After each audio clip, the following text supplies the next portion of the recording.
হে everyone, তো আজকে নিয়ে চলে এসেছি ফ্যামিলি ওয়েডিংয়ের ফার্স্ট সিরিজ বা ফার্স্ট ব্লগ বলতে পারো।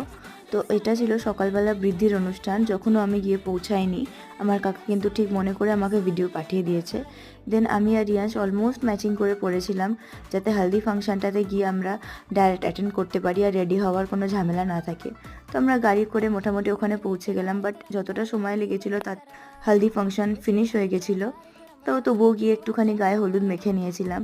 দেন এখানে আমরা একটু রেস্ট করে নিচ্ছিলাম, রেস্ট করে পিসিদের সাথে গল্প করছিলাম, অনেক আড্ডা দিয়েছি। দেন ওপরে চলে গেছিলাম খাওয়া দাওয়া, দুপুরের খাওয়া দাওয়ার অনুষ্ঠানের জন্য। তো খাওয়া দাওয়ার সমস্ত আয়োজন সমস্ত কিছু খুব ভালো ছিল। আর এই ব্যাক টু ব্যাক ওয়েডিং ব্লগগুলো আসতে থাকবে, তোমরা সেগুলোকে দেখতে থেকো, অনেক ভালোবাসা দিও, শেয়ার করো। আর অনেক দিন বাদে ভাতের সাথে মিক্সড ভেজ খেয়ে, আর এই ফিশটা তো জাস্ট খুব ভালো লেগেছিলো, মাছটা দই কাতলা ছিল। তো তোমরা অনেক সাপোর্ট করতে থেকো।